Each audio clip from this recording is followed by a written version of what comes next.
Good morning class, welcome to our channel knowledge oriented. ये वाला part आपका class 7 chapter 5 acid bases and salt का part 4 है और इस पार्ट 4 में हम लोग न्यूट्रलाइजेशन पढ़ेंगे। अगर आपने पिछला पार्ट नहीं देखा है तो उसको जाके देख लें, वो आपको बहुत ही ज़्यादा मदद करने वाला है। हर टॉपिक को क्लियरली उसमें डिस्क्राइब किया गया है और हर एक का पूरा एक्सप्लेनेशन आपको उसके अंदर मिल जाएगा। जहाँ से क्वेश्चन बन सकते हैं वो भी उसके अंदर बताया गया है। ठीक है, तो फर्दर आगे बढ़ते हैं। चलिए, आज का हमारा टॉपिक है न्यूट्रलाइजेशन। जैसा कि ये पेज आपके सामने दिख रहा होगा एनसीईआरटी का, इसी से हम लोग पढ़ेंगे। आज का क्या है? न्यूट्रलाइजेशन। न्यूट्रलाइजेशन वर्ड से ही हमें समझ में आता है कि ये एक तरीके का कुछ ऐसा यहाँ पे घट रहा है जिससे कुछ चीजें न्यूट्रलाइज हो रही हैं। अगर कोई चीज न्यूट्रलाइज हो रही है यानी कि उसकी जो शक्ति है वो खत्म हो रही है, एक तरीके से कह सकते हैं। तो यहाँ पे अगर हमारे पास एसिड और बेस अगर यहाँ पे गिवन है तो यानी कि एसिड और बेस की पावर यहाँ पे क्या हो रही होगी? हमारी खत्म हो रही होगी एक तरीके से, ये हम कह सकते हैं यहाँ पे। तो अगर एसिड और बेस की पावर यहाँ पे खत्म हो रही है तो यहाँ पे कुछ तो बन रहा होगा, क्योंकि देखिए आपने एक बीकर में लिया, आपने एसिड भी डाल दिया उसके अंदर और साथ ही साथ आपने उसके अंदर बेस भी डाल दिया। तो बीच में अंदर जो है वो सॉल्यूशन तो रहेगा ना, उस सॉल्यूशन में कुछ ना कुछ तो बना ही होगा इसके अंदर। तो वो क्या बनता है? वो बनता है सॉल्ट। तो इसको हम लोग अभी पूरी तरीके से एक्सप्लेन्ड फॉर्म में पढ़ेंगे।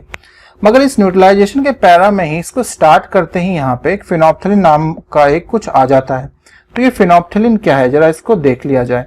तो फिनोप्थिलिन के बारे में सबसे पहले जानते हैं। स्पेलिंग है आपकी ये, ठीक है, फिनोप्थिलिन। फिनोप्थिलिन आपका ये मैन मेड इंडिकेटर है, यानी कि इंसानों ने इसको बनाया हुआ है। ठीक, ये आपका नेचुरल इंडिकेटर नहीं है। ये भी किस लिए यूज होता है? To identify. क्या आइडेंटिफाई करेगा? आइडेंटिफाई आपका करता है कोई सॉल्यूशन एसिडिक है या basic. To identify whether the solution, लिख लेते हैं इसको, whether the solution is acidic और बेसिक। ठीक है, अगर हम यहाँ पे एसिडिक और बेसिक की बात कर रहे हैं बच्चों, तो यहाँ पे कुछ ना कुछ तो बात होगा कि एसिडिक में वो कुछ दिखाता होगा अपना रंग और बेसिक में अपना कुछ और रंग दिखाता होगा। तो कलर चेंज करके आगे देखते हैं। आगे जब हम बात करते हैं तो फिनोप्थिलिन एक तरीके का देखिए सॉल्यूशन के फॉर्म में होता है। और सॉल्यूशन का फॉर्म से मैंने आपको बताया था, यानी कि स्टेट कौन सा यहाँ पे? लिक्विड स्टेट है। सॉल्यूशन कोई स्टेट नहीं होता है, सॉल्यूशन आपका है चीजों का मिश्रण।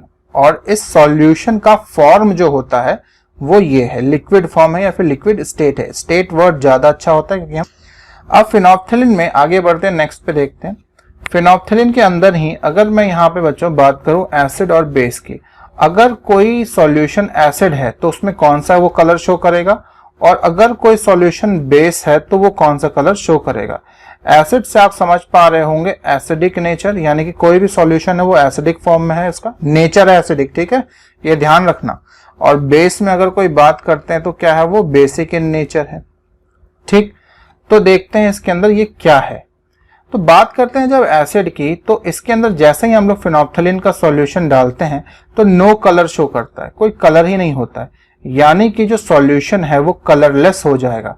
मान लीजिए अगर मैं नो कलर लिखूं तो इससे यहाँ पे क्वेश्चन ये उठना चाहिए कि यानी कि कोई भी कलर चेंज ही नहीं होगा। नहीं, अगर मान लो उस सॉल्यूशन का रंग ब्लू है, ठीक है, उसमें जैसे ही आपने ये इंडिकेटर IND डॉट का मतलब है इंडिकेटर डाला, तो ऑटोमेटिकली उसका जो ये अंदर का सॉल्यूशन का कलर होगा वो कलरलेस हो जाएगा, कोई कलर नहीं होगा, और मतलब पारदर्शी, आप उसके आर पार देख सकते हैं। ठीक है, तो ये हमारा एसिड हो गया क्लियर।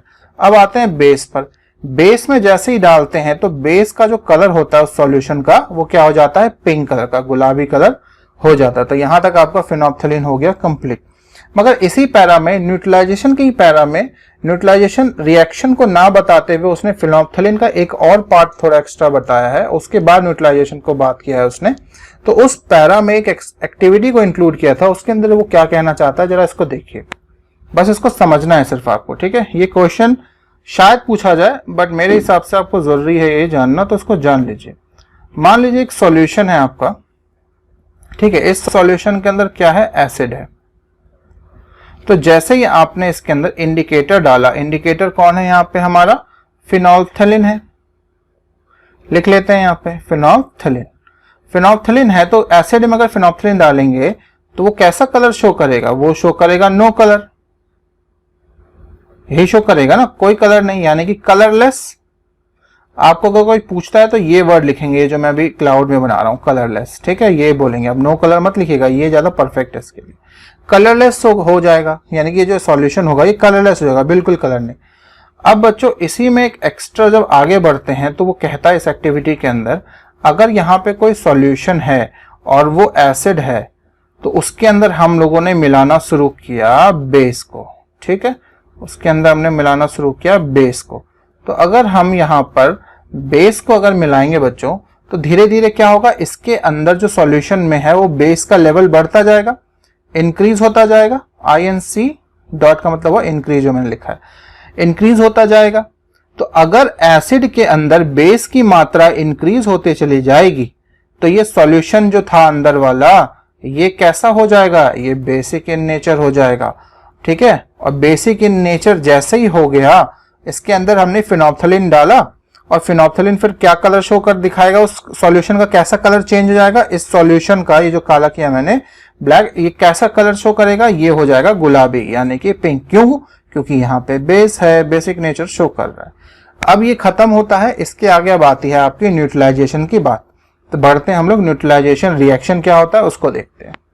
तो ये देखिए, ये है हमारा न्यूट्रलाइजेशन रिएक्शन।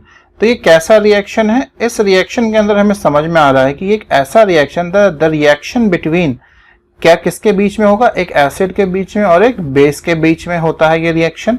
उस रिएक्शन को हम लोग बोलते हैं न्यूट्रलाइजेशन रिएक्शन। और इस न्यूट्रलाइजेशन रिएक्शन के होने की वजह से यहाँ पे दो चीज प्रोड्यूस होता है। सेकेंड पॉइंट पे आप लिखेंगे salt and water is produced. ठीक है, salt and water is produce, यानी कि हमारे पास दो चीजें आई, पहले तो उसका डेफिनेशन आया, दूसरा आया क्या प्रोड्यूस होता है, और अब तीसरा देखते हैं उसके अंदर क्या और चीज इंक्लूड है। तीसरे में हम लोग यहाँ पे ये कह सकते हैं कि जब ये रिएक्शन होता है ना तो हीट आपकी इवॉल्व होती है, heat is evolved. Heat is evolve का मतलब वो जो रिएक्शन होगा, ये जो बीकर होगा, अगर इसके अंदर वो रिएक्शन हो रहा है, ठीक है, वो रिएक्शन REACN का मतलब है रिएक्शन शॉर्ट में, अगर वो रिएक्शन हो रहा है तो ये एक एक्सोथर्मिक रिएक्शन है। अब ये एक्सोथर्मिक रिएक्शन क्या होता है, एक्सोथर्मिक रिएक्शन वो ऐसा रिएक्शन होता है जिसके अंदर आपकी हीट जनरेट होती है, यानी कि ये बीकर ना गर्म हो जाएगा आपका जब इसको छू के देखेंगे। जब एक एसिड और बेस जब एक दूसरे से रिएक्ट करते हैं तो वो बहुत सारा रेडिएशन छोड़ते हैं। रेडिएशन कहने का मतलब मेरे यहाँ पे बहुत ज्यादा हीट जनरेट होती है उसमें। तो ये आपका तीसरा पॉइंट बन गया। अब इससे थोड़ा आगे बढ़ते हैं और एक रिएक्शन को देखते हैं।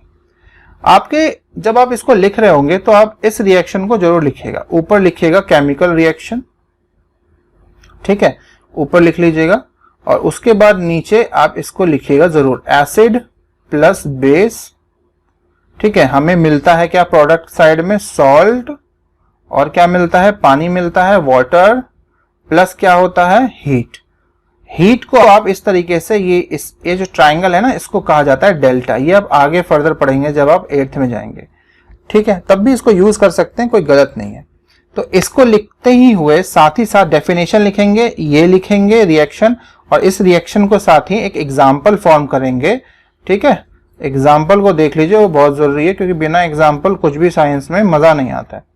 तो उसमें लिखेंगे हाइड्रोक्लोरिक एसिड, पहले ले लेंगे हाइड्रोक्लोरिक एसिड। और हाइड्रोक्लोरिक एसिड का जो फंडा है वो क्या है आपको पता होगा। हाइड्रोक्लोरिक एसिड का फंडा ये है कि इसको हम लोग HCl लिखते हैं। केमिकल नेम आपको बताया था ना वहाँ पे, हाइड्रोक्लोरिक एसिड उस केमिकल का नेम है, HCl आपका केमिकल का फॉर्मूला है। ठीक है, HCl क्या है, हाइड्रोक्लोरिक का फॉर्मूला है। मतलब शॉर्ट में कैसे लिखते हैं, तो प्लस करके लिखिए यहाँ पे आप। फिर उसके बाद आएगा बेस को लेंगे, तो बेस कौन है, सोडियम हाइड्रोक्साइड ले लेते हैं। सोडियम हाइड्रोक्साइड का क्या है, NaOH है। तो ये दोनों जब रिएक्ट करते हैं, ये आपको एक लाइन में लिखना है, यहाँ जगह नहीं है मैं इसलिए नीचे लिख रहा हूँ। जब ये एक दूसरे से रिएक्ट करते हैं तो क्या क्या फॉर्म होता है, सोडियम क्लोराइड फॉर्म होता है। अब देखिए यहाँ पे सोडियम क्लोराइड जैसे ही आया तो आपके दिमाग के अंदर बत्ती जली होगी और आप सोच रहे होंगे अरे ये सोडियम क्लोराइड तो वही है, वो जो नमक आप बोल रहे थे इतनी देर से। हाँ बिल्कुल सही, NaCl नमक ही है आपका, सॉल्ट, ये वाला जो हो गया सॉल्ट। और प्लस क्या था यहाँ पे, वाटर बन रहा था, तो वाटर लिख के नीचे उसका लिख दीजिए फॉर्मूला H2O, और क्या रिलीज होता है, प्लस उसमें डेल्टा लिख दीजिएगा, बस काम हो जाएगा, हीट समझ जाएंगे वो लोग। ठीक है, तो यहाँ पे हमारा ये कंप्लीट होता है आपका क्या, केमिकल रिएक्शन, किसका, न्यूट्रलाइजेशन रिएक्शन में। तो न्यूट्रलाइजेशन रिएक्शन में हम लोगों ने क्या क्या देखा उसको देख लेते हैं फटाफट। हमने ये देखा कि इसके अंदर हीट एक तो इवॉल्व होती है, फिर हमने देखा सॉल्ट बनता है प्लस वाटर बनता है, ये देखा। और ये जो रिएक्शन है किसके बीच में होता है, बिटवीन किसके होता है, बिटवीन होता है एसिड एंड एक बेस के बीच में। तो ये चीजें हमने देखी। उसके बाद हमने उससे पहले छोटा सा फिनोल्फ्थलीन के बारे में हमने पढ़ा था। ठीक है, याद रखेंगे। फिनोल्फ्थलीन का आ सकता है क्वेश्चन, तो ध्यान रखिएगा।